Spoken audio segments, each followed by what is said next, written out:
dichotomy. Egregious.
Fixation, ecstasy, lying cross-checked in agony. Padded Room Radio is back on the air, you maniacs. My name is Darian. I am back for another week of horror bullshit. Coming straight to your face holes. I am flying solo this week. I apologize for that. Jason had to take his mom to the hospital. I think she was choking on something, and then she just opted for a hospital visit just to... I guess, I don't know. I don't know what she's doing, but let's all wish her the best. Buddy's still at work. Monica, as yet, still unaccounted for. Yeah. I don't even know. She doesn't even reply to my texts anymore. I was going to give her a free couch. I got a couch sitting in my garage. I said, here, you can have this. Your dogs will chew the fuck out of it, I'm sure. I don't know. And then that was the last I heard from her. Anyway, what's going on with you guys? Anything fun? Anything cool? It's June now. I ran the Reno Tahoe Odyssey last weekend. Oh, Jesus. Why do I keep doing this to myself? Man, you know, it's a 178-mile relay race. It is a giant...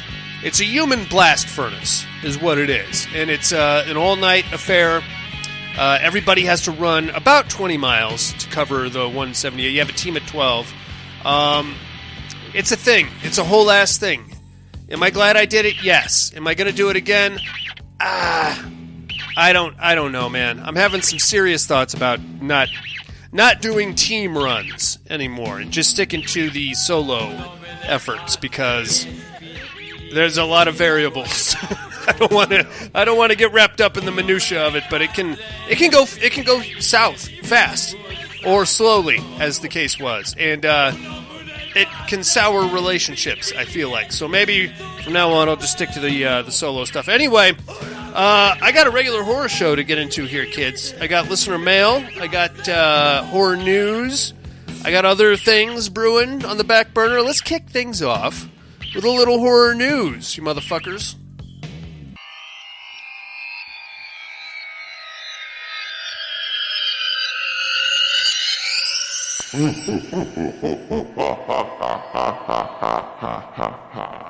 Horror news. I got big Dead by Daylight news. All right, that's not only the name of my running team, but it's actually a video game.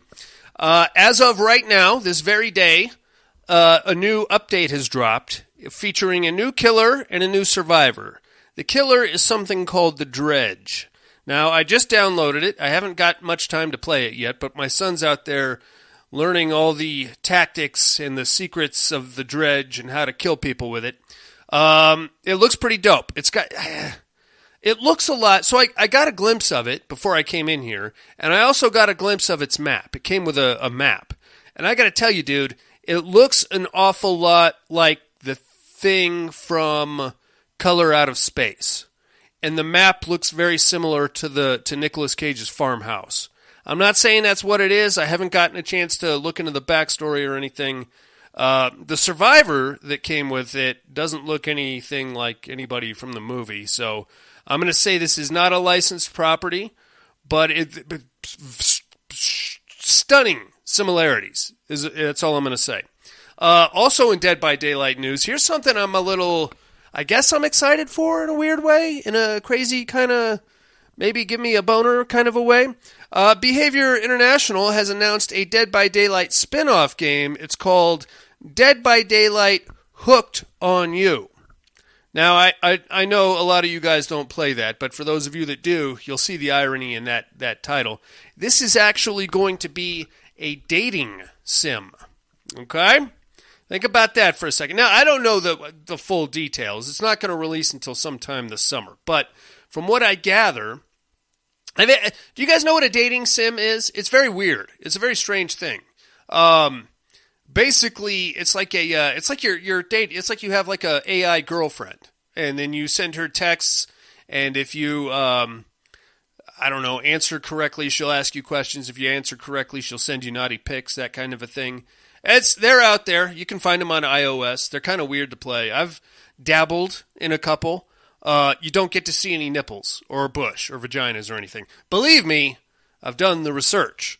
But this Dead by Daylight dating sim is apparently going to give you the ability to date your favorite killers and survivors.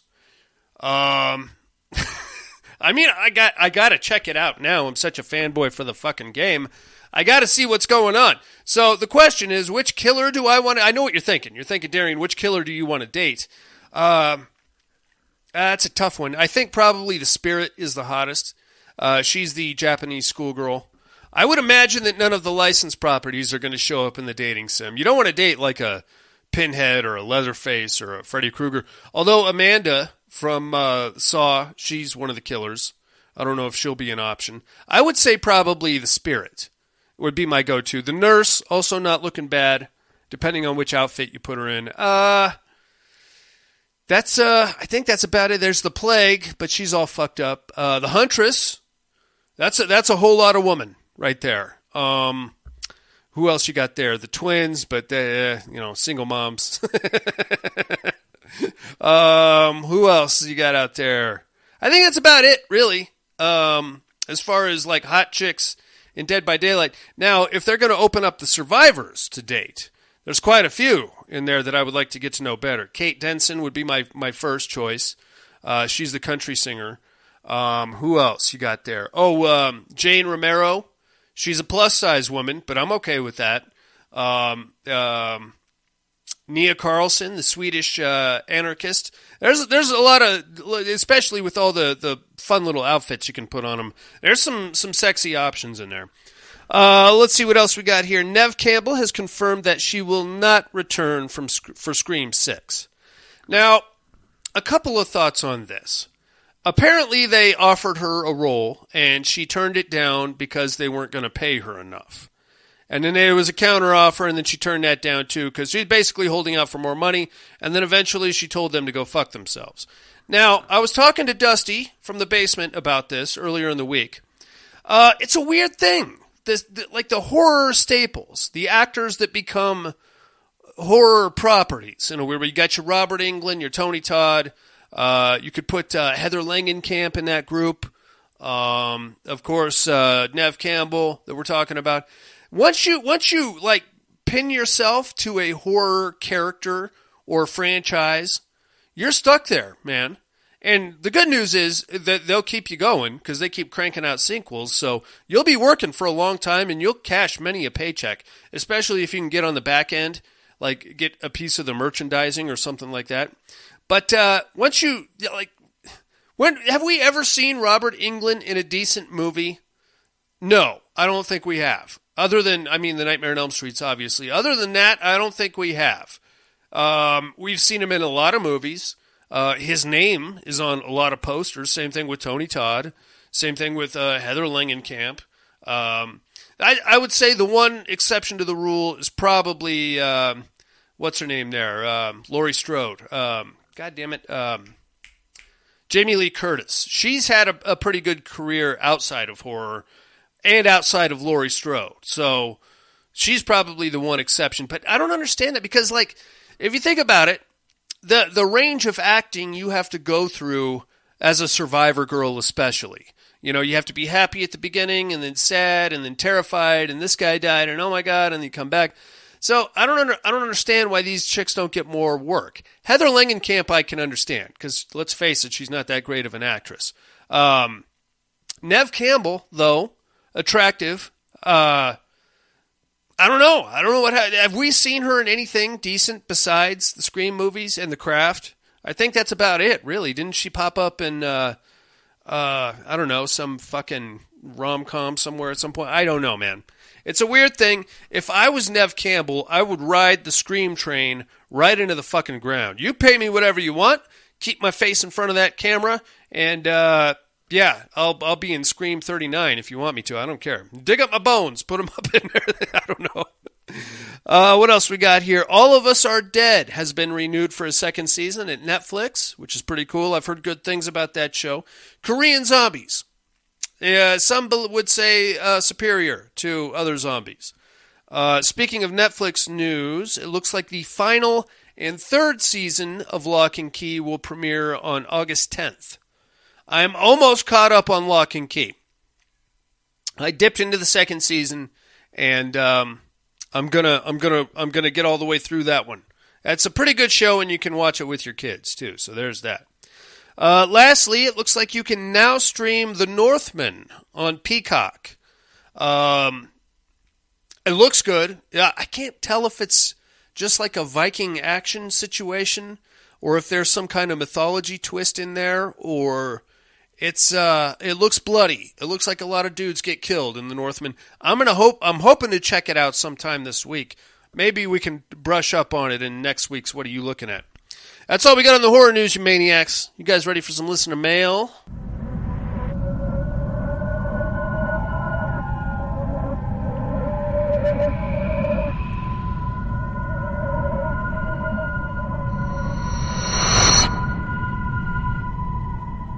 Listener mail. You betcha. Let's start things off over in Sydney, Australia. Here comes our man from down under. Tim is in the house. Are you listening to Horror for Dummies? Yes, you are. Don't lie to me. If you're not, I'm going to have to spank you. And then I'm going to tell you to listen to Horror for Dummies. I don't know how you cannot listen to Horror for Dummies and listen to this show. You're out of your mind, man. What are you doing? Get over there. You're going to love it. Subject line, flying always wins. Hello, you wonderful people. Hope everyone is happy and healthy. Terradome, I'm taking the Lost Boys on this. They're cooler. Darian, are you the Hello Experiment? That's it for me this week. Love you all. Tim, I'm not the Hello Experiment, Tim, but I know what happened there, my friend. That is a typo from your phone, and you were meant to say the Belko Experiment, and that is exactly what I am this week, the Belko Experiment. You guys seen that one? It's a pretty good show. I almost mentioned Tony Goldwyn as a middle manager in there, and I think that would have given it away. That's why I caught myself last week, so I didn't hand it to you guys. Thanks for writing in, Tim. You're a beautiful and wonderful man. Speaking of beautiful people, let's get over to jolly old England. Here comes the horror slut. Cat's in the house. Subject line, sexy boys. I think I know who she's voting for. Evening, gents. I must say I'm enjoying hearing the added voices lately, and I may need your OnlyFans info. For scientific reasons, of course. Hee, my vote goes to the sexy Lost Boys because they are sexy. About time to start my shift. I hope you all have a safe and healthy week. Cat. Right on, Cat. My OnlyFans works in a different way where I start off naked and then people pay me to put my clothes back on. So if you're into that sort of thing, that's the way to go. Right on, Cat. Thanks for writing in. Let's see what we got here. Back here to Reno, Nevada. Here comes the cowboy. Subject line, flying without wings. Evening, padded room. Hope everyone is doing well and made it in tonight. Do have to agree with Tim about enjoying Jason back on the show. His creepy old guy voice fits in wonderfully. You know, he sounds a lot older than he actually is, which is kind of a weird thing, I guess. I don't know. Excuse me. Best wishes for Monica and her family and to Buddy's mom. Darian, can we sign up for your OnlyFans to keep your clothes on? Yes, of course, cowboy. That's what I'm saying. Asking for a friend, of course. I did mistype last week. The Stranger is a vamp movie. I blame work for that. That's what I thought, cowboy. It's a pretty good show. It's heavy on the melodrama. If you guys have seen The Stranger by Eli Roth, it's interesting. It is an interesting take on the vampire mythos. And it dips its toes into that morose vampire, moping about kind of, oh, I'm cursed, I go, blah, blah, blah, blah, blah, kind of a situation. But there is still some gore, and you kind of feel bad for the guy towards the end, once he kind of breaks everything down, which is the argument that I've made all the while when it comes to vampires versus werewolves. People are asking me all the time, stopping me out on the street, Darian, if I could make you a vampire or a werewolf, which would you choose? The answer is simple. It's an easy equation. You have to go werewolf. Being a vampire sucks. And I realize how that sounds, but I didn't mean it that way. You know what I'm talking about. All right, anyway, back to Cowboy here. Jason did make a perfect comment last week that I kept repeating. Haha, at least it wasn't Bakersfield. And I'm going to have to use that for describing shitty places from now on. Now, I'm curious as to everyone's personal shittiest place they had to go. Had family in town this weekend, so didn't get to watch shit, but I did grill for about 25 people. Haha. Terradome, I'm guessing the demons from Night of the Demons, and if so, my vote goes to the Lost Boys because they can fly and they are cooler. Well, I mean, there's no discounting flashy dress. You know what I mean? That can go a long way as far as combat and just voting in general. About the Winnie the Pooh horror. If you have a link, please let me know because I want to look into that. Hopefully it's not turned into the horror being based on the mental depression the original story is. I'd love to see Pooh straight up eat someone with all the gore we enjoy. Educate this week, I think you're the Belko Experiment, though I have yet to watch the movie. As for last week's The Devil's Candy, that has been on my list for a while, but still haven't watched it. But good to hear that it's worth the time. I enjoyed The Devil's Candy. I also enjoyed The Belko Experiment. I got lucky with The Belko Experiment. I found it at the dollar store, dude. How dope is that? I'd struck gold there one day. I found The Belko Experiment and Cairo on the same day. At the dollar store. DVDs. Booyah! $2 win for the D-Man. Immersion Therapy. I did watch all the Hell House movies a bit ago and thought they were okay. They could have done better with the story execution and trying things together in my opinion. But still enjoyed them. Back to the grind because, unlike Buddy, I don't get to take extra days off willy-nilly. Haha. Hope everyone has a great week and catch you on the flip. Cowboy! Right on, Cowboy. Thanks for writing in, buddy. Alrighty, we got some voicemails to get into here. Oh, let's see who's up on the mental health hotline. It looks like Tom Hardy called in a few times. Oh, shit, we did it now. Hey-yo! Hey-yo, padded room. How's my favorite degenerate? I'm here. Hope you're doing well. Hope you got someone to talk to again. It's always nope. good to hear a familiar voice.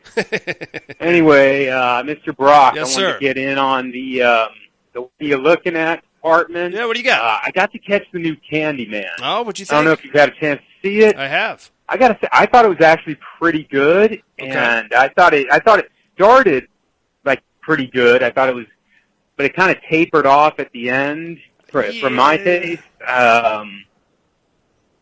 I get it. I don't want to say nothing to spoil it, but I kind of liked how initially, at least the way I was taking it, was like the flick we saw in the beginning happened. Right.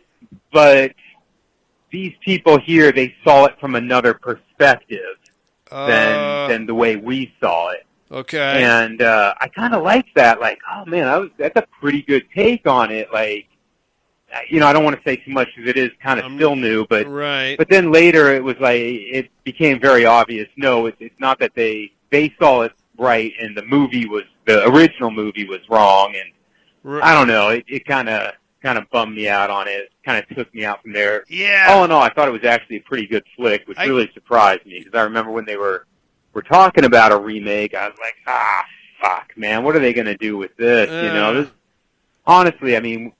I think Candyman, the original, is a fucking absolute fantastic. Absolutely.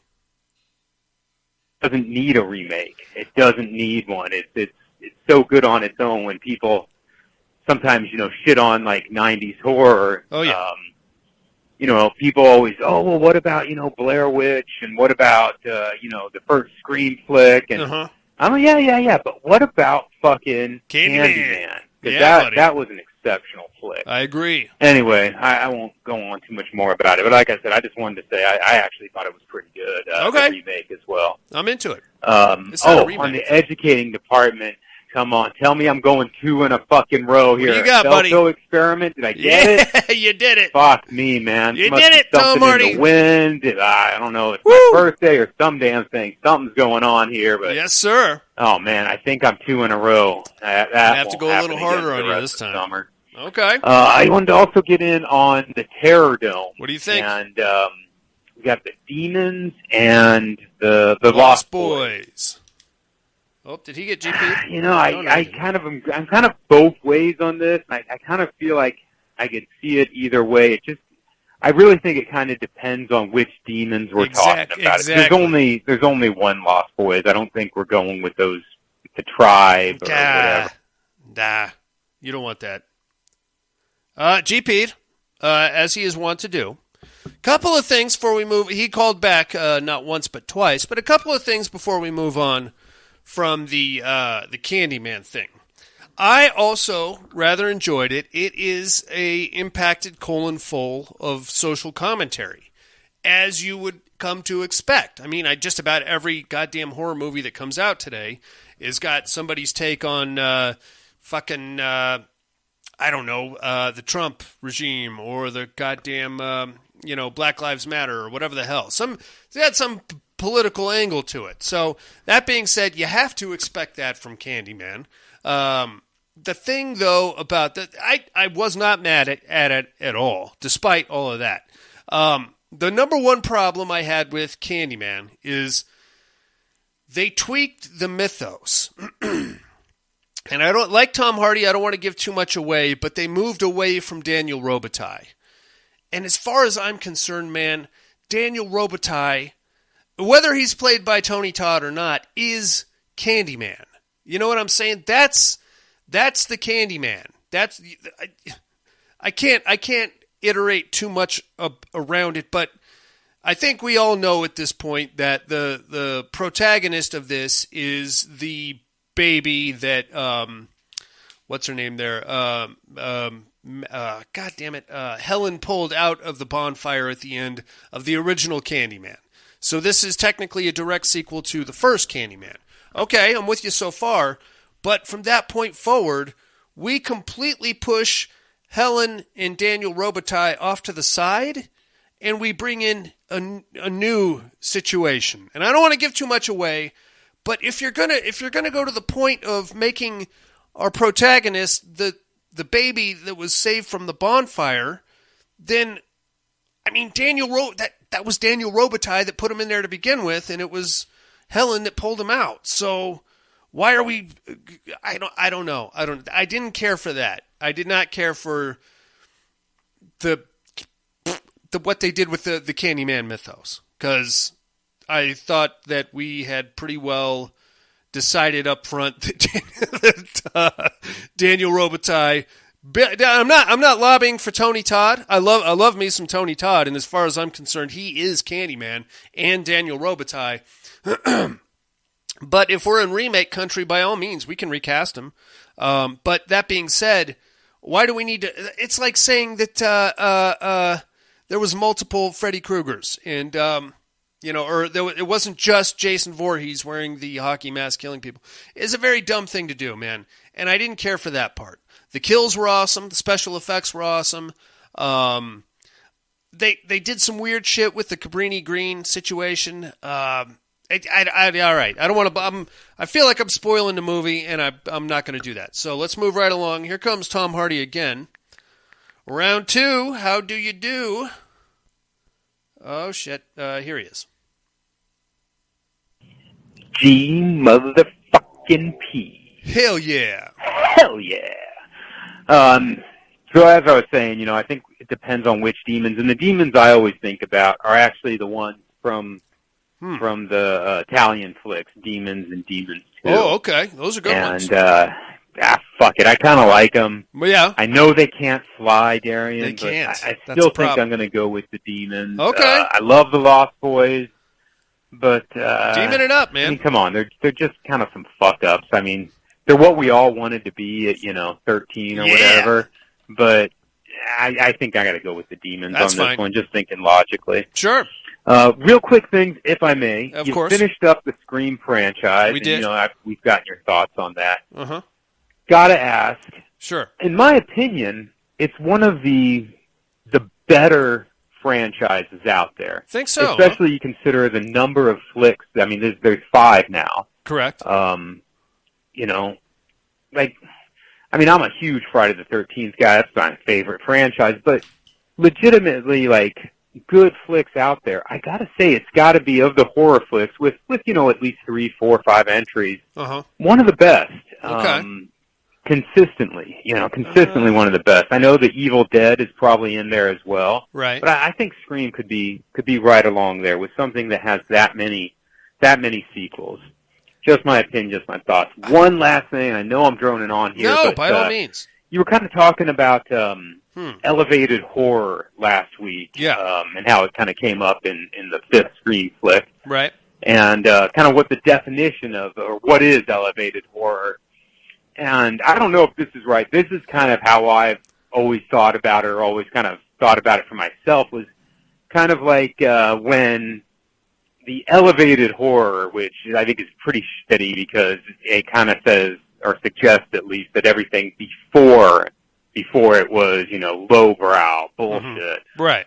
But the way I always understood the term was when it was, talking about, or the themes of the movie were more than just the parts of it. So, kind of like, how would you put it? When the horror isn't, or the monster isn't a true monster. Kind of like the Babadook, I think, is the one that really kind of gets a lot of attention for this, and kind of, I'm in no way started the elevated horror craze or what have you. Right. But it gets a lot of attention and a lot, deservingly so, for kind of bringing, I guess, elevated horror, I want to say, back to the mainstream. Okay. Because if you really look at it, GP'd again. Okay, so this is this is a couple of conversations to have here. First off, let's talk about the Scream franchise. Now, as a franchise, I'm not mad at it. The problem, and I think Jason summed this up most eloquently, is the repetition of it. Now, that being said, we can point to movies like, or franchises like a Nightmare on Elm Street or a Friday the 13th, where, let's be honest, they made the same goddamn movie 6 or 8 times, different kids, different haircuts, same meat grinder. But the difference there, Mr. Hardy, is that when you go into Friday the 13th part, 7, you know what you're getting. There's going to be a bunch of kids. They're going to go up to the lake. They're going to get topless, have sex with each other. Jason's going to come along, and then one of them will emerge as our survivor girl, and that will be that. And that's exactly what we were promised, and that's exactly what they delivered. Now, in the case of the Scream franchise, basically what they're selling us is murder mysteries. These are more or less giallos, but with a 90s teen twist to it, which is kind of cool. I'm not at all mad at the Scream franchise, but with that repetition and with the ease that we went, like the red herrings that they balled up and threw at us, movie after movie after movie, it became so, repetitive that we knew right off the bat, okay, it's clearly not Officer Judy because she's being way too creepy for no goddamn reason. They want us to think it's Officer Judy. It's not. It's somebody else. It's an innocuous character from Act 1. Okay, fair enough. And then we got to trot out the same old characters. Sydney's going to come in and find out who it is and probably kill him. She's going to get stabbed or shot once or twice in the meantime. Dewey, same thing. Over and over. God damn, man. Scream 3 was really bad for a number of reasons. Trying to put them on the set of the Stab movie and have the whole shit go down there instead. At that point, all we were doing is poking fun at various horror tropes, right? First, we were making fun of horror movies in general, Scream 1. Scream 2, we were making fun of horror sequels. Scream 3, we were making fun of the horror, I guess, horror film industry with all the studio stuff. Scream 4, we're making fun of horror fans. By the way, that's me. Go fuck yourself. I'm not mad at the Scream franchise. I wouldn't say it's one of the best. If I had to pick my all-around favorite franchise just off the top of my head, and this kind of speaks to your elevated horror situation, Tom Hardy, I hate to admit this, but I'm going to have to go with Saw. And the reason I pick Saw is because it broke so many fucking molds. Within the depth of those, what are we up to, 9 movies, we had sequels, and then we had like parallel movies that were happening at the same time as other movies, and then we found out later that this actually happened before that. We broke all kinds of rules with that shit. And people get all mad. Yeah, it's just torture porn, blah, blah, blah. You're right. No, you're right. You're absolutely right. It is torture porn. That's one of the reasons we keep watching, is because we want to see what grisly apparatus Jigsaw has cooked up for these fuckheads. And by the way, most of them deserve to be put in these things. And then we want to see them squirm and wiggle and end up getting caught on fire or whatever. But the underlying current, the underlying story that runs underneath that and attaches itself to other movies along the way is something that is worth checking out. We didn't see that in Friday the 13th. We didn't really see much of it in Scream, other than Sidney Prescott wearing the Greek letters from Scream 2 in Scream 3. That was really about it as far as callbacks go, Never again was there a mention of Billy Loomis's mom or, Officer McSteamy that she, I think, moved in with at the end of Scream 3. He's gone in the wind, baby. Not even a line of dialogue as to what happened, So that's my opinion. I'm glad you enjoy the Scream franchise. I'm not mad at it, Tom Hardy. I'm not mad at it at all. I would put it, maybe top 10, top 15, maybe. I mean, I don't... But then again, that speaks to what I was talking about last week and how horror fans can fall in love with horrible movies. You know what I mean? I gotta tell you, I love me some Hellraiser. I know 90% of those movies are dog shit, but I still love them just because I love seeing Pinhead. All right, he called back a third time, now that I've completely derailed his phone calls. Here we go, GP'd on the triple down. Double fucking Pete, hell yeah. Fuck yeah. Hey, sorry, I'm No, you're fine.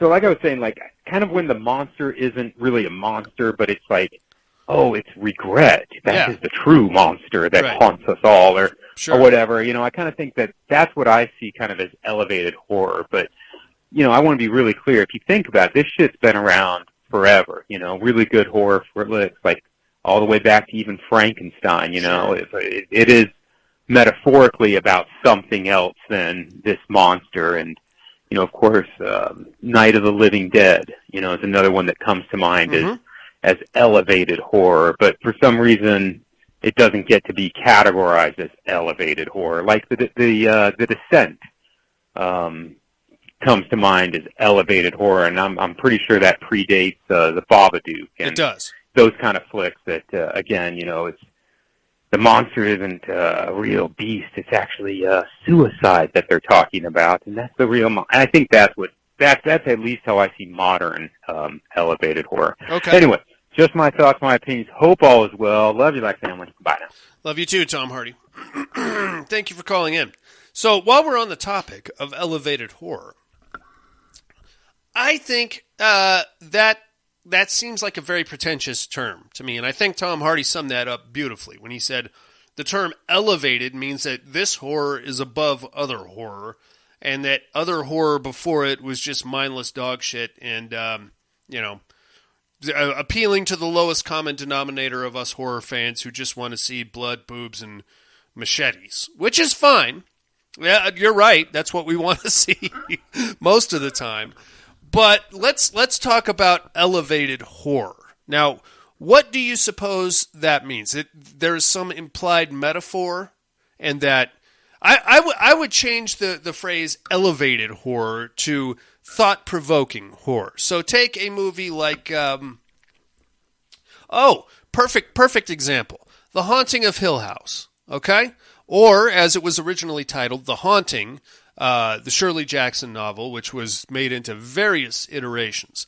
Now, the ghosts in that movie, while they are typically ghosts, one can certainly draw an argument that the entire crux of the novel or the movie has nothing to do with ghosts. It has to do with the mental illness of Eleanor, the protagonist, right? So to that degree, I wouldn't necessarily call it. That doesn't make it better. That doesn't elevate it above a Texas Chainsaw Massacre, in my opinion. In certain cases, I think it makes it way more pretentious because there's a departure that happens in that formula where you're no longer making a horror movie. You're making a movie about a crazy lady. You can have horror elements in it, but the horror, the frightening and disturbing portion of that is gone. You've removed it from us and replaced it with a bunch of metaphorical horse shit. So we're no longer scared because we know that everything that's happening is in her head. So unless you can throw out maybe some disturbing imagery or some jump scares or some other cheap tricks, we've already checked out as horror fans. We're not afraid of this monster because it's not a monster. It's her. She's the monster. Now, to that end, as I was just stating, does that make it better? Does it, quote-unquote, elevate it? No, I don't think it does. If you really want... I mean, I can find some pretentious shitbag articles in these wackadoodle, quote-unquote, publications that can draw all kinds of metaphorical fucking things to goddamn... None of it's going to make a lick of sense, okay? Child's Play, for example. Oh, this is clearly a statement about consumerism and the price we pay around Christmas time to keep our children happy. No, it's not. No, it's not. Some fucking asshole somewhere can write that, jack himself off while he's doing it, thinking about how smart he is. It's a fucking movie about a killer doll, you idiot, okay? That's what the movie's about. It's a horror film about a killer doll. Okay, now, if you choose to elevate that horror movie and make it into something it's not, that's on you. I don't have to buy into it. I can just say it's a ridiculous fucking doll that kills people and walk away. And that's what I'm going to choose to do as a horror fan most of the time. Take, what the hell was it? We watched it the other week. It was a fucking... I forget what it was, but basically none of us got it. Hold on. It wasn't one of the Scream movies. It was something else. It wasn't Attack of the Killer Donuts. Tomatoes. I don't remember. But there was a movie that we watched, and it was chock full of that horse shit. And at the end of the movie... Men. Men is what I'm talking about. I'm not smart enough to get it. So if there is some metaphor there about misogyny or women in the workplace or some other fucking thing, you failed. You failed to get your point across because the horror fan, the regular guy, the horror fan like me and you that are listening to this show that went to that paid the $17 to watch that movie, we did not receive your message. We thought we were watching a haunted house movie, and at the end, a bunch of really ridiculous shit happens that made us completely forget about everything we saw before that. Okay, Tom Hardy, thank you very much for calling in. Your votes are locked. I've now droned on long enough, but you kind of got me going on a rant there. That being said, my friends, I have got a movie to get into with you right now. You guys ready? Watch it. We've been to some of the most chaotic, war-torn places in the world, but never for something as bizarre as this. Here we are. Welcome to Eden Parish. You guys built all this? Father had a vision, and we built heaven here on earth. Who is Father? He's the guy that started all of this. Can we speak with him at some point? He agreed to sit for an interview tonight at the gathering.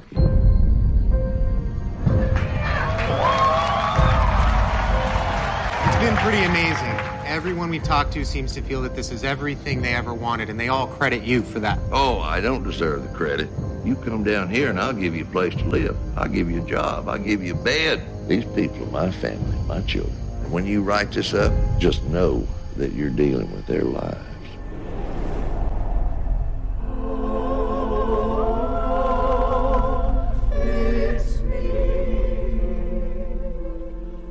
Aren't those the guides? What are they doing with guns?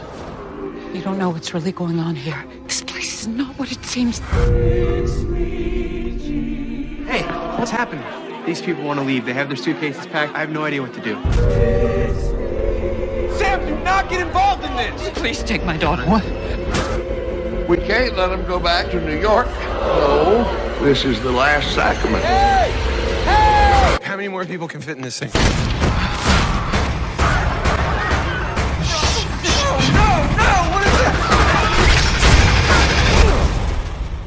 Take the camera.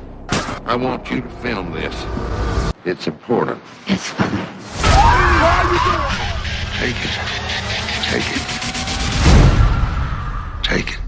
Fix me, Jesus, fix me.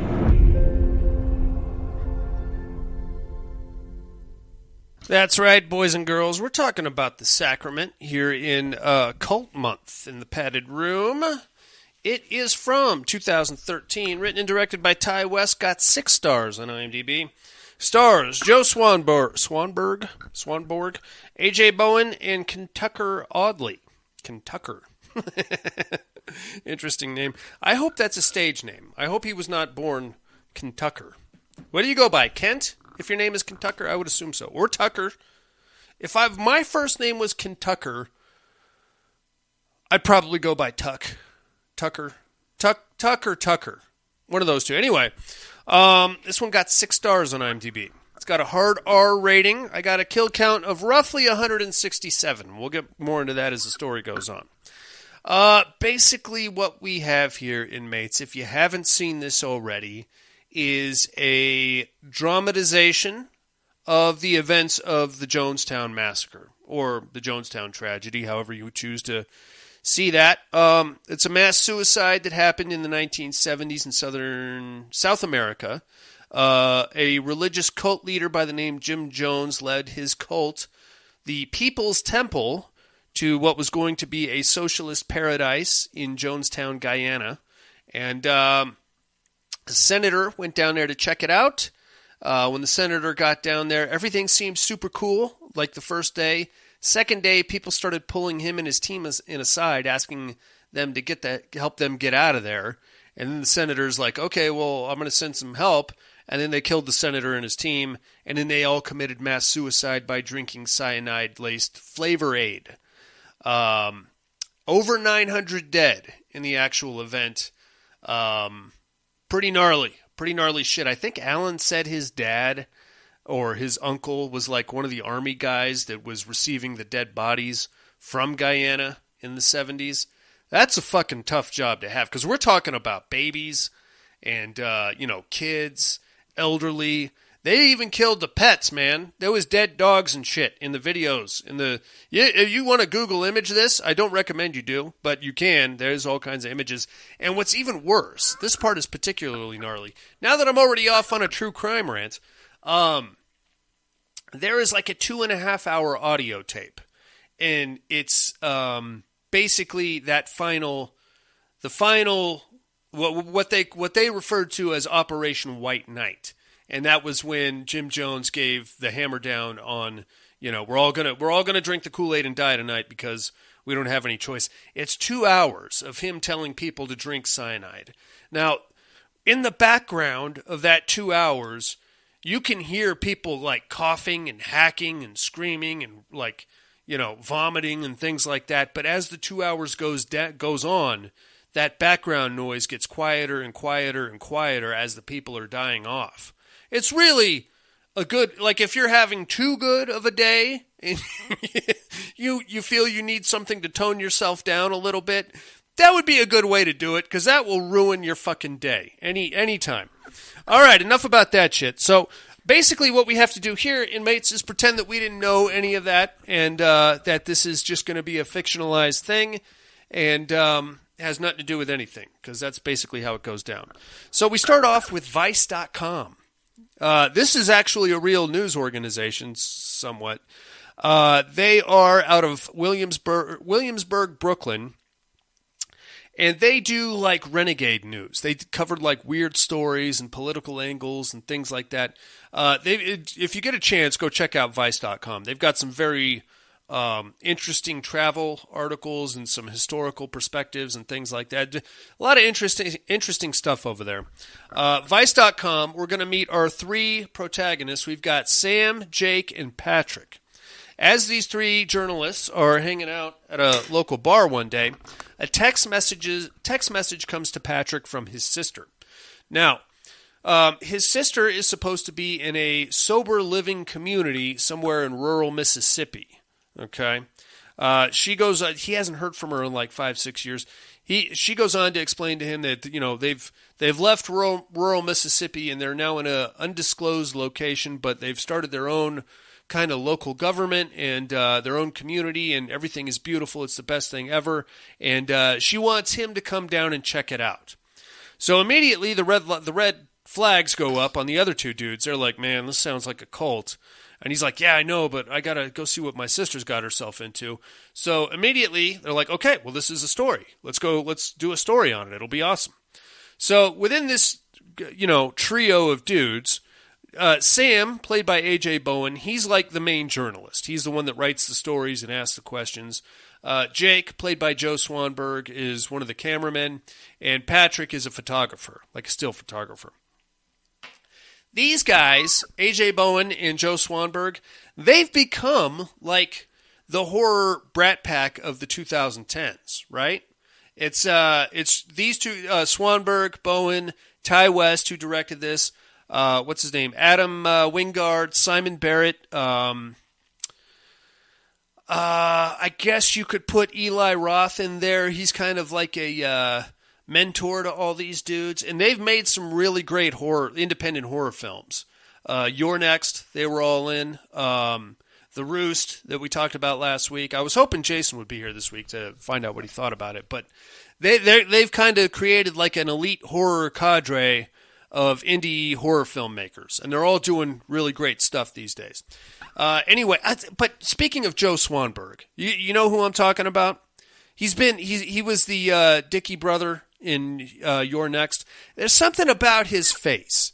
I just want to punch him in the face. I'm sure he's a sweet dude. I would never actually physically assault him, but looking at him, I kind of want to swing. I'm sorry, Joe Swanberg. I'm sure you're a wonderful human being, and I would never, but like if a guy that looked like you bumped into me at a bar, I would probably start swinging. I'm sorry. I'm a terribly immature man. I'm sorry. So that's what we're going to do, man. We're going to do the story on this weird sober living situation that Patrick's sister has gotten herself into, and we're going to go and we're going to check it out. So they have to go to, they get like approval to do the story.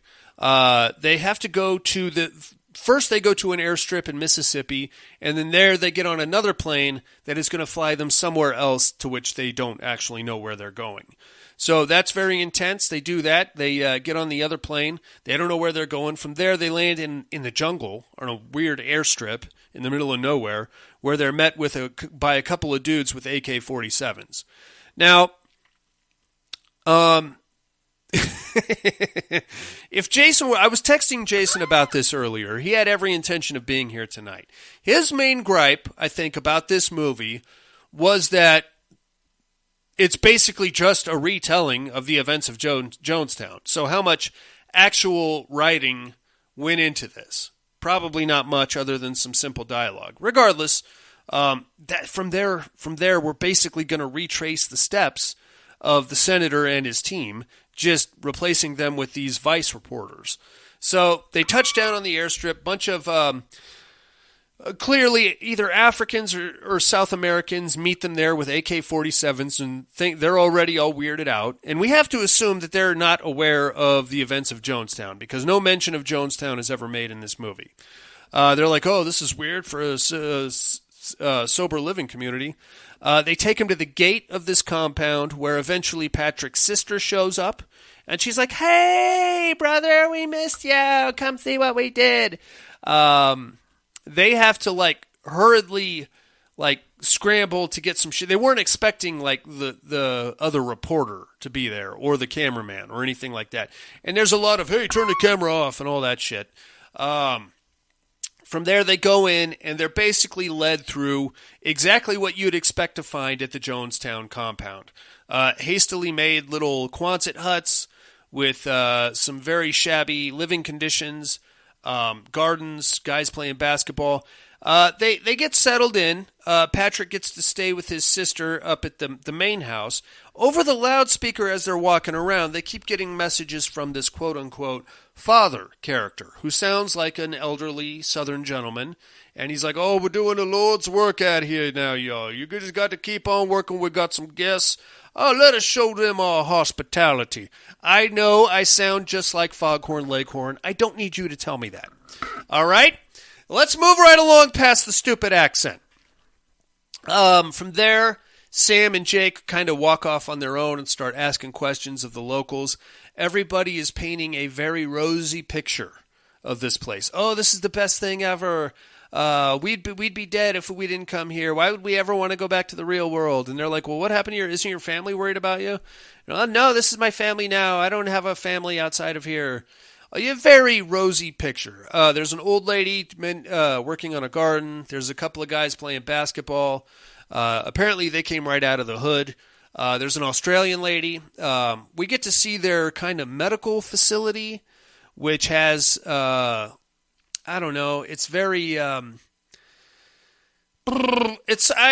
imagine it was something you'd see more like at a FEMA encampment kind of a thing, like very hastily thrown together gurneys and, IVs and things like that. They've got a daycare and a school. Eventually, we decide that we managed to talk Father into an actual interview. So they're going to have a big party for these dudes that night at their pavilion. And Father's going to do the interview with Sam there at the party. So before the party starts, Father comes out. We get to meet this dude. He looks exactly like you'd expect him to look. Elderly, Caucasian, Southern gentleman kind of a vibe. Comes out and he's like, well, I'm just a simple country boy, but if I had to say anything, I'd say your world was the problem. We come down here, we love each other. We give each other jobs and food and give you a place to sleep.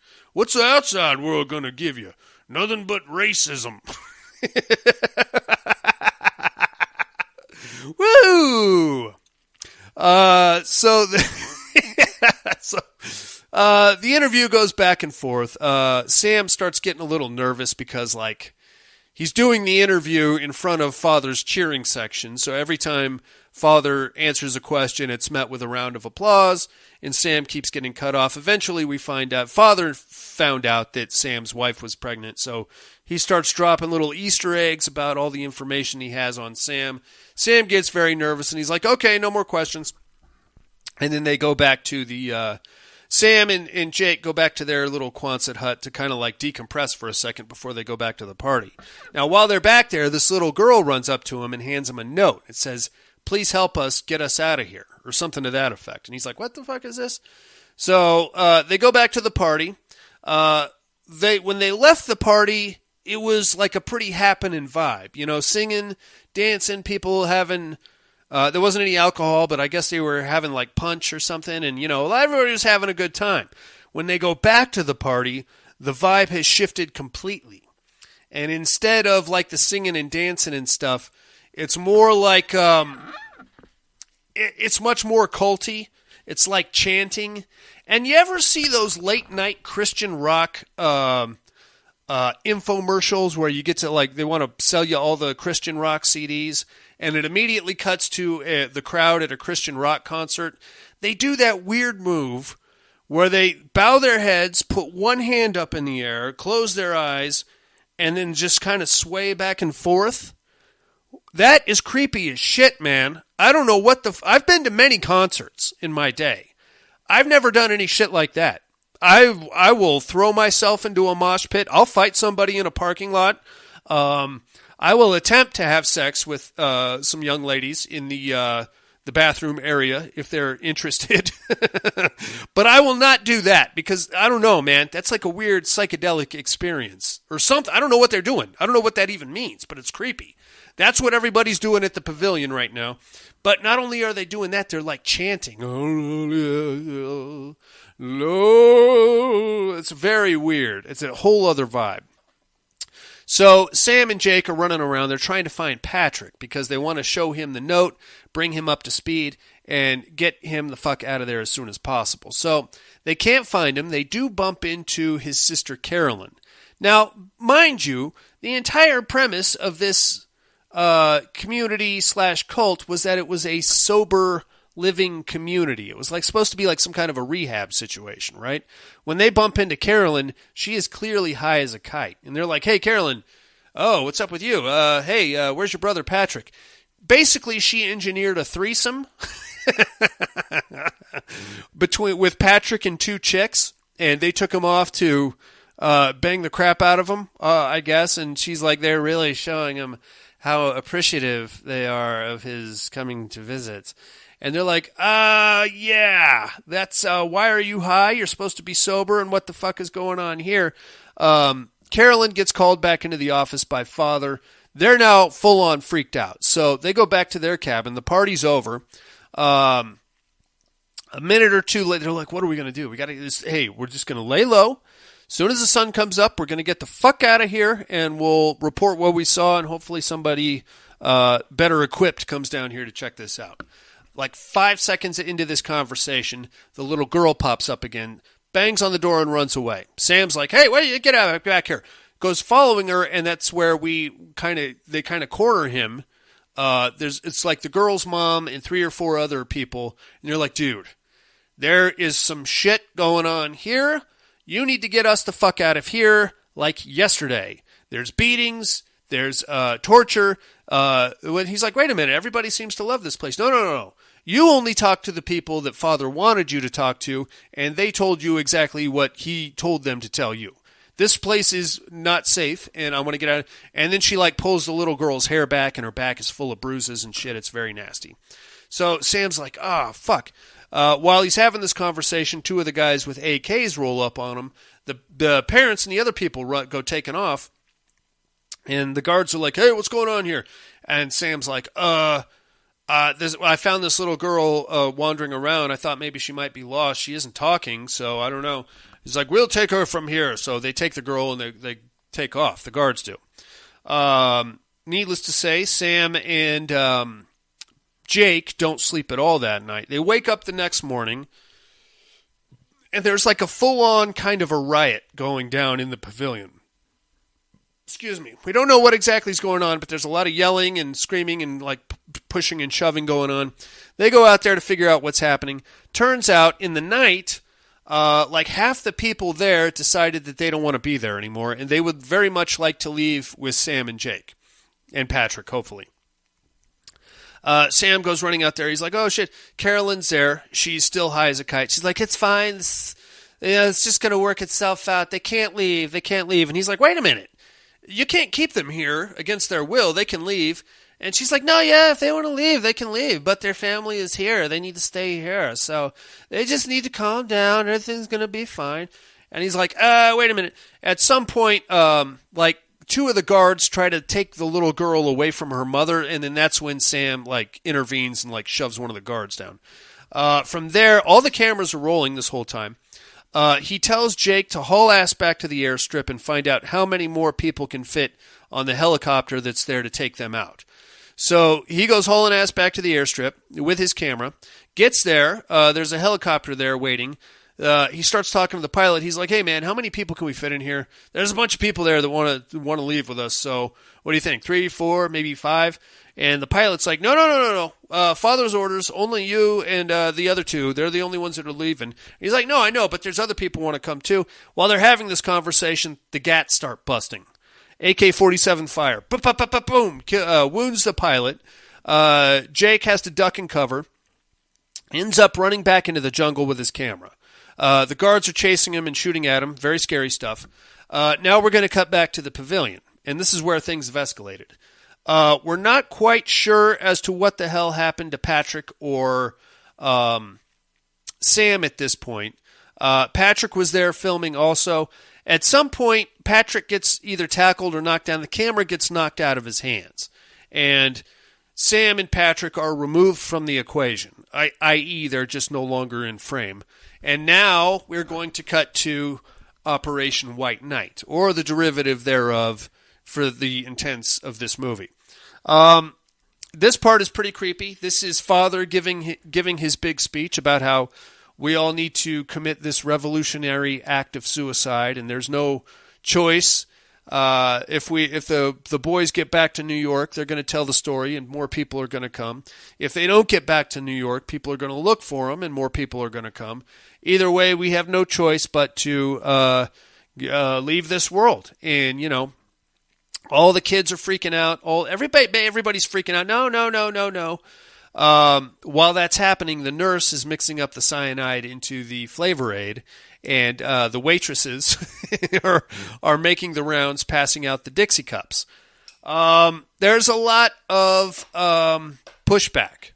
Funny that nobody actually wants to kill themselves. As cool as this weird little community is, nobody actually wants to die there. So they're like, maybe is there some alternative? No, maybe can we talk about this? Or, what do you think? But then in the end, Father manages to convince everybody to actually take the cyanide. And there's a very creepy scene here that is definitely worth mentioning. As everybody is drinking the cyanide and the coughing and the frothing at the mouth happens, Father just kind of puts his hands up in the air and starts going, take it, take it. Take it, with a big smile on his face, and he's kind of backpedaling towards his office. Take it. Take it. Those that are still refusing to take the cyanide are being gunned down by the guys with the AK-47s. That's pretty gnarly. Cut back to Jake, who's running through the jungle. At one point, he drops his camera, but has no choice but to haul ass, to leave it and haul ass. One of the guards picks it up, and he's like, the camera is rolling. But then he drops it, and then Jake double backs on him and picks up the camera again, and then goes hauling ass back to the compound. Jake gets there. While that's happening, we're going to cut to the main house, where we're going to find Patrick, who's been bound and gagged by his sister. She just straight up injects him with the cyanide, sticks the needle right in his neck, and kills him outright, which is nasty. Sam, however, though, is still unaccounted for. So now Jake has made it back to the compound. Dead bodies everywhere. Random AK-47 fire. Couple of guys walking around dispatching the dying. He's scared shitless, as he should be. He ducks into one of the cabins to avoid the guards. And there we see the little girl and her mom. They're holed up there. Mom has a knife. One of the guards comes walking by, so Jake hides under a bed. Mom's like, I'm not going to let him hurt my girl. I'm not going to let him hurt my girl. And then she slits the girl's throat. And then the guard walks in and shoots Mom in the head with an AK. And I think shot the girl too. After the guard leaves, Jake crawls out from underneath the bed and he's like, what the fuck was that shit? I got to find Sam. Get the fuck out of here. He goes hauling ass to the main house where he finds Carolyn having just killed her brother. She douses herself with gasoline and lights herself on fire. Boosh! She's out of the equation. He then goes to the office of the main house where he finds Father and Sam. Sam has been tied up to a chair, and Father, it looks like he's taken a bit of a beating. Father is there, and he's like, this is all your fault, friend. Why couldn't y'all just leave us alone? We just wanted to live our lives down here together. And Sam has gotten his gag off. He's like, you stole all their money, you motherfucker. You were beating them and abusing them. And Father's like, I gave them what they wanted. They wanted a peaceful community, and I needed their help to make that happen. I needed their obedience. Father ends up doing 3 lines of cocaine. And then he puts a gun in his mouth and pulls the trigger. Jake immediately releases Sam. Him and Sam go hauling ass out of there. They have to hide from the guys with the AKs for a second. But then one of the guys spots him and he's about to open up on him. But then another guy shoots that guy. And he's like, you got to get out of here. You have to Tell the world what happened here. So they go hauling ass back to the airstrip. Turns out the pilot was just wounded, and he airlifts him out of there, and then we get that, that aerial footage, which is very reminiscent of the actual Jonestown footage of all the dead bodies out on the pavilion area. And that's pretty much the end of your movie. We get a little postscript about Sam and Jake being the only Eden Parish survivors, and that's it. That's the end of your movie. I'm not mad at it. I liked it. So, I mean, what do you call this? Do you call it like a historical drama? Because it is way too close to the events of Jonestown not to be, right? And you could just change the name to Jonestown and make it a historical docudrama, and that'd be fine. I'm okay with that. Father did bear a startling resemblance to Jim Jones, right down to the big obnoxious sunglasses. But all that being said, I thought it was a pretty good show. It was, you knew where it was going, and it did not disappoint, because that's exactly what happened, and that's what they portrayed in the movie, and there's that. So there you have it.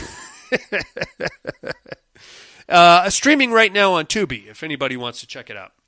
I'm going to take myself a break, inmates, and I'll come back with some other stuff in a second here.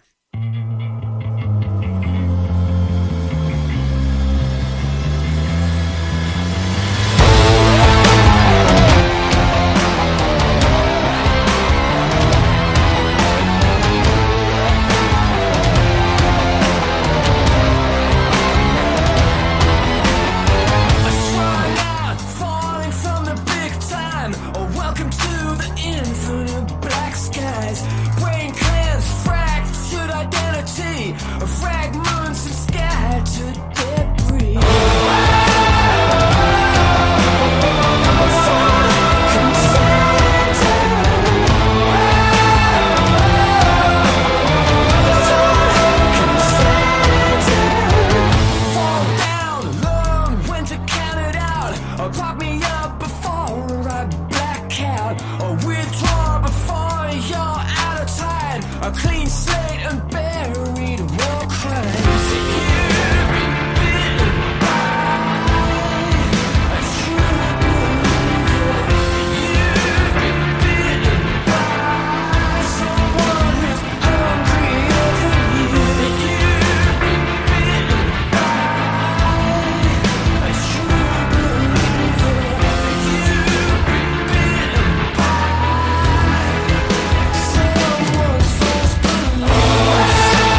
If you like what you hear, head over to the Padded Room Facebook group and support us through the Patreon link with a small monthly donation.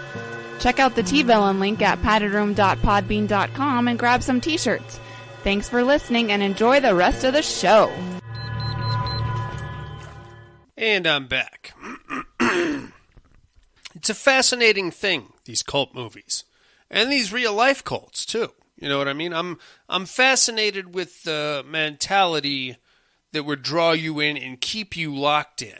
You know what I mean? Because I figure, like, once you get handed your first beating for disobedience, that's when any rational person would be like, well, that was not in the brochure. I'm out of here. But, you know, there's that prison of belief that keeps you locked in there. You know, that's the part that I struggle with. Getting me into the cult would actually be very easy. All you need is video games, pizza, horror movies, obviously, chicks with breast implants, and yeah, I'm in. Where do I sign? What do I got to do? Sell my house? Is that what you want me to do? I'm in, baby. Sign me up. I'm in there. All right, I'm sure we'll get into chicks with breast implants later on in the month and a more in-depth study of cult-like behavior as we trudge through June here in the Padded Room Cult Month. That being said, my friends, I think it's time for some Terradome action. No tears, please. It's a waste of good suffering. I'm not gonna hurt you. You didn't let me finish my sentence. I said, I'm not gonna hurt you. I'm just gonna bash your brains in. I'm gonna bash them right the fuck in. I'll kill you all. I'll drive you crazy.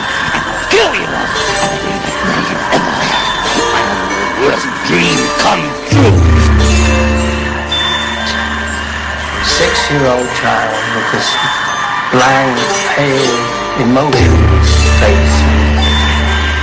The blackest eyes, the devil's eyes.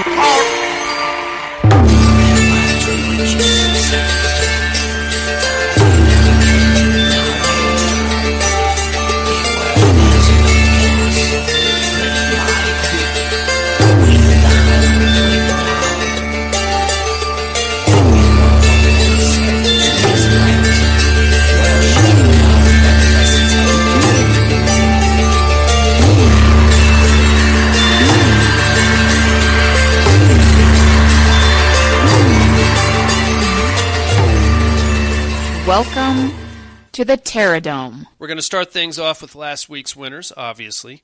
We had in the Inferno, closing out the Inferno Conference preliminary rounds, we had the Demons versus the Lost Boys.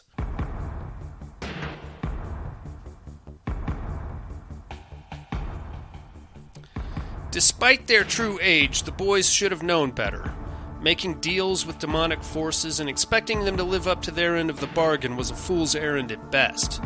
Unfortunately for the demons in question, David and company were still very much vampires, and now even more still, very much pissed off.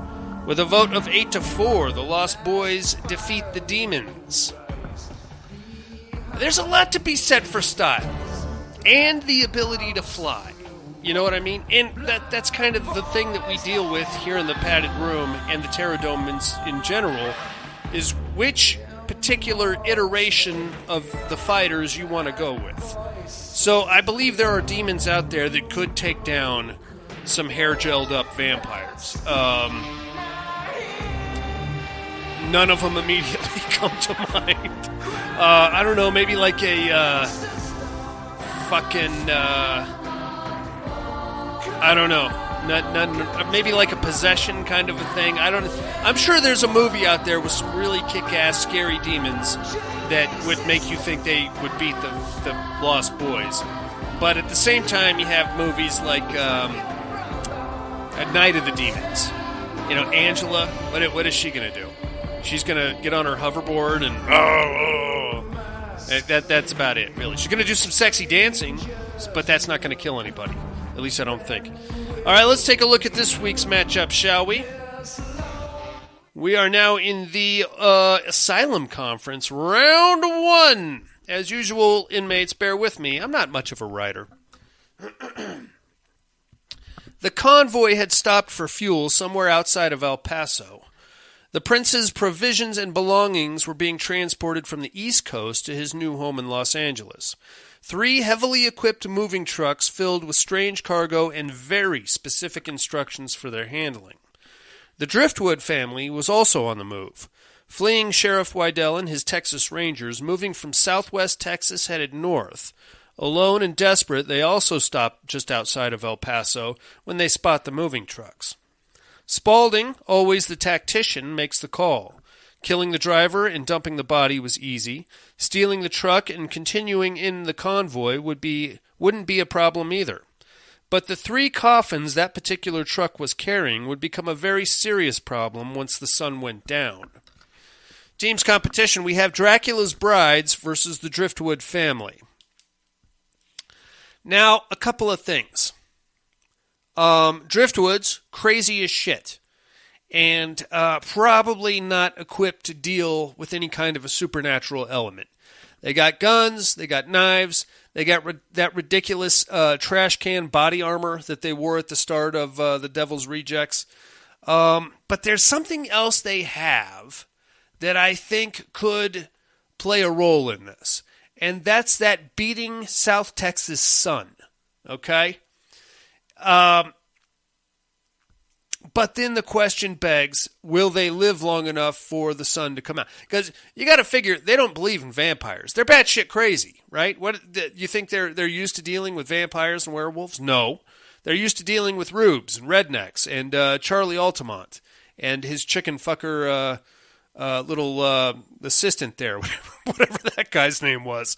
I'm just saying, I think I got to go with Dracula's Brides on this in the end. I almost talked myself into the Driftwoods, but in the end, I'm going with the Dracula's Brides.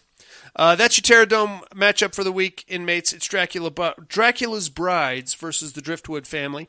Get me your votes by next week if you can. The mental health hotline, of course, is area code 775-387-0275. Email is thepaddedroom2011@hotmail.com. Also, I don't know. Tell me what movies you watch. Tell me what you think of elevated horror, and if that's an actual thing, or if that's just a pretentious term used by douchebags. Tell me about what you thought of the new Candyman movie. I would love to get some more eyes on that, and get some thoughts on that also. In the meantime, I've got to tell you what movies I got to watch this week in a little segment called What Are You Looking At, Young Man?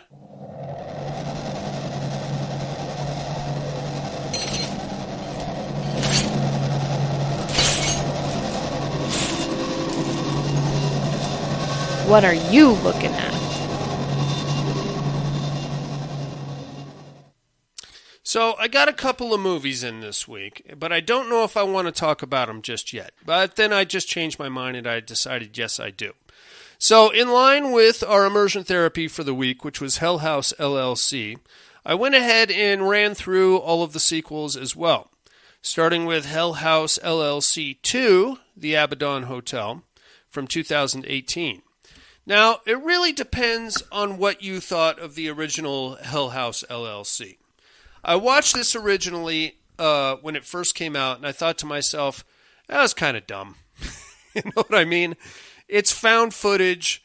These knuckleheads trying to set up a haunted attraction in an actually haunted hotel. Okay, well, you got some kind of cheap, you're kind of being cheap with it there. Anytime they set a horror movie in a haunted attraction, I usually take 1 point off right off the bat, just because that's kind of cheap. All right, you already set up the jump scares, and you got the people in the scary mess already running around, so you're kind of being lazy with it a little bit, don't you think? You can probably do better than that. And on top of that, it's found footage. Now, I have some pet peeves when it comes to found footage movies, and we got some. Well, we'll talk about that in immersion therapy, but regardless, I was intrigued enough by the first one to check out the second one. So I think the second one was actually nominally better than the first one because the first one had like that mockumentary style to it where, we started off with some interviews and we had that twist at the end, which I thought was kind of silly. And there was some, the little clown things and all that. This one picks up after that situation has already transpired and the disaster at the haunted attraction. I don't want to spoil it for you. I will say that I enjoyed this one a little bit better than the first one. I'll leave it at that. Falling right in line with that, I watched the third installment, which is Hell House LLC 3, Lake of Fire from 2019. This one's really dumb. I'm sorry. I see what they did there. They had this whole a trilogy in mind, I guess, when they started the damn thing. But the wraparound and how we decided to sew up all the loose ends and make this fucking thing somehow make sense, that was pretty not my cup of tea. You know what? I felt like the trying to get into the metaphysical and trying to make the story bigger than what it was really kind of cheapened all three movies in a weird way. So, but they tried. I don't want to give too much away about it because if some of you are intrigued, there's a twist at the end, and it goes way beyond the scope, and it doesn't make a lick of fucking sense. Especially when at the very end, somebody picks up a camera and starts recording, and they're like, "Oh, hey, we're here now," and this is in. Then what do you? I can't explain it. I can just say that I didn't care for it, and they should have kept it where it was, which was a haunted hotel and some jackoffs trying to make a business out of it. That was fine. Leave it there. All right, don't get all metaphysical with it. Don't try to make it elevated horror. Silly. That's all I'm looking at this week, inmates. All three of them, by the way, are streaming on Shudder. If you are particularly bored on a Sunday night and you need something to marathon, sure, knock yourselves out. Let me know what you thought. But first, it's time for some immersion therapy. And let's talk about Hell House LLC, the first installment.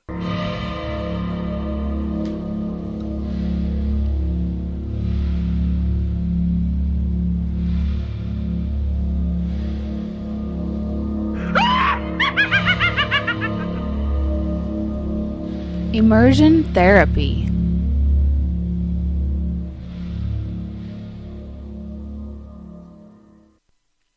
So here's one of my pet peeves when it comes to the found footage movies. It's that exculpatory dialogue. And we get a impacted colon full of it in this movie. I hate that. It's lazy. You're already in the realm of the found footage. So why are we trying to develop these characters? If anything, you should get a free pass for not developing these characters. Because all we're looking at is, and I quote, found footage. If you're watching a bunch of CCTV camera footage, you're not going to find out what the guy holding the gun, what his mother's maiden name was, or why he's holding the gun. It's just a guy holding a gun. It's scary as shit. So that being said, in lieu of that, what we get is a bunch of that exculpatory dialogue that really annoys the fucking shit out of me. Especially like in the first 8 minutes of this movie, where, well, actually not, because the first 8 minutes were the mockumentaries situation. But once we get into the actual Hell House tapes, and the guy's trying to set up the haunted attraction, then we get a fucking double fisting of this shit. And I hate it, man. I hate that. And not only in found footage movies, I hate it in regular narrative movies also. It drives me crazy. Say Jason and Buddy and I were going to go on a road trip, and we brought a camera with us.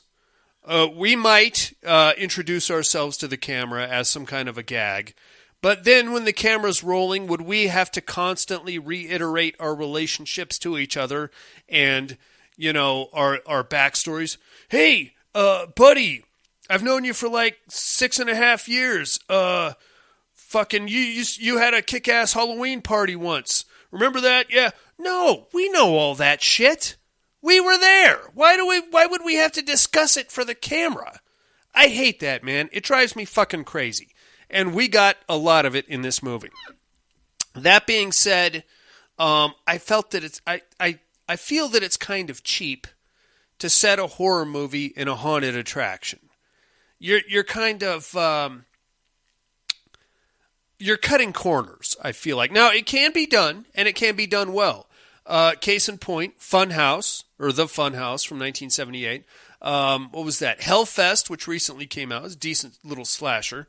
What else you got there? There's some good... Haunt.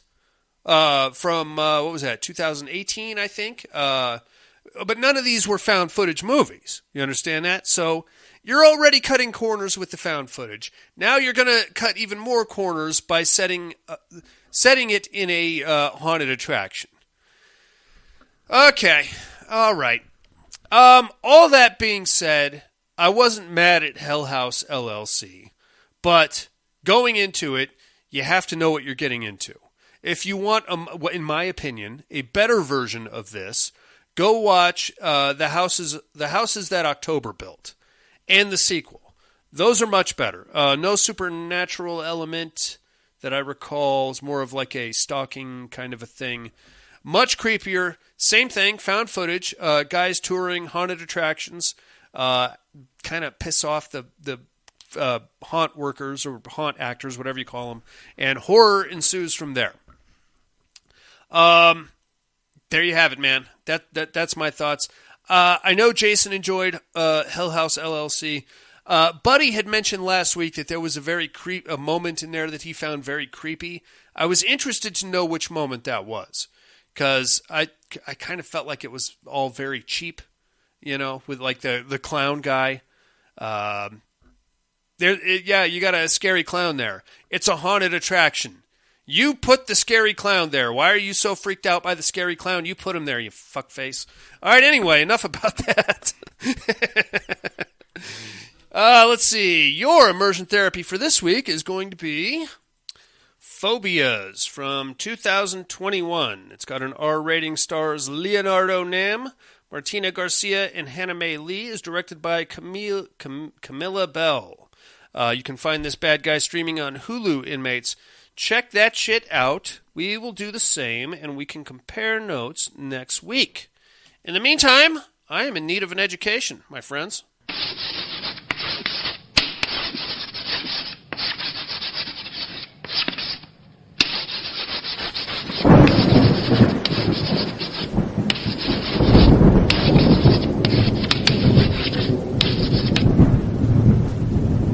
Educating Miss Monica.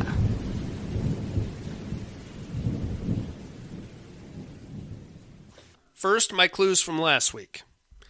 Well, I just clocked in, went to my cubicle, and started typing up my TPS reports. All of a sudden, the doors and windows lock in the office, and management comes down and says I got to kill 2 people or they're not going to let me out of here. Good thing my girlfriend's here to help me sort this shit out. She's going to head up to the roof and see if we can find some help or signal somebody. Turns out they got fucking snipers stationed all over the place, and I'm now single. I think you can do the math. I am, of course, the Belko Experiment. That's a pretty good show. It came out, it kind of got overpowered, though, because it came out the same time as another movie called Mayhem, which is kind of the same situation, but Mayhem starred, was it Samara Weaving or the other one? I think it was Samara Weaving, and it was much more tongue-in-cheek and kind of fun, Oh, they're killing each other with staplers and shit. It's kind of like Office Space. But Belko Experiment was much more hardcore, and there was no laughing or cheeky moments in that one. Who might I be this week, you ask? Well, I am I guess a mortician. I work in a morgue, but I don't really do any kind of prep. I really just handle the intake and outtake of the bodies that come in. And big news tonight, though. A young lady, a very talented and well-known starlet, has recently passed away, and I think her body is headed my way. Now, I'm not any kind of a pervo or anything, but I'll be the first to admit, I might take certain liberties with the dead bodies of attractive women that come my way. Unfortunately, my 2 knucklehead friends showed up, uninvited, by the way, and they want to take pictures of the dead starlet also. So I just hope things don't get out of hand, and I really hope that, dead is kind of a subjective term these days, right? Who might I be, you ask? Tune in next week, and I will drop some knowledge on you. In the meantime, inmates, I think that's about going to do it for me this week. Join me next week for Rosemary's Baby here in Cult Month in the Padded Room. Thank you very much for joining me. Oh, I do have a question. Before I close the visiting hours, I do have a question for you guys. And please get to me on the listener mail, because I need to know. I need to start putting out Patreon content again. And I was wondering, what do you guys want me to do? What would you guys prefer? Do you want me to break down another series? I know I never finished American Horror Story, but goddamn, man. There is like 950 episodes of that. I did do Black Mirror. I got through that, but I think there's another season out of that. I could do that. I could relaunch Insomnia. I know, I'm sorry, I have not put out any Patreon content in like a year now, and I apologize for that. Thank you very much, those of you that have continued your donations. But I'm going to start putting it out. I want to know what you guys want to hear. I can relaunch Insomnia. Insomnia was the public domain show where I just go through public domain movies. I can, if you guys want to pick another series, I'll start breaking that down. Let me know. Let me know what you want me to do. I'm open to suggestions. I don't think I can get the kids back in here is the problem. I know we all love the pediatric ward, but not without getting an insufferable amount of crap from my wife and having to, get woken up in the middle of the night because they're having nightmares about the thing under the stairs and Creepshow. So that being said, let me know what you think about that. thepaddedroom2011@hotmail.com or the mental health hotline, area code 775-387-0275. In the meantime, like, comment, subscribe wherever you found the show. That helps our visibility quite a bit. Patreon campaign, as I mentioned, is running. paddedroom.podbean.com is where you'll find a link to that, as well as any other information you need to know about us or the Horror for Dummies posse. In the meantime, for Candyman, the Cabrini Green Projects, Cults, the Jonestown Massacre, God rest their souls, guys that have like a weird ability to keep people around even when they don't want to stick around, steelbooks, re-releases of movies that we know and love, and the Padded Room podcast. I'm afraid visiting hours are over.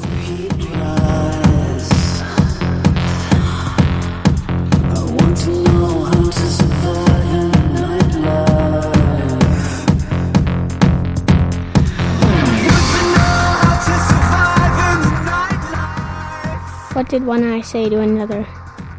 Between me and you, something smells.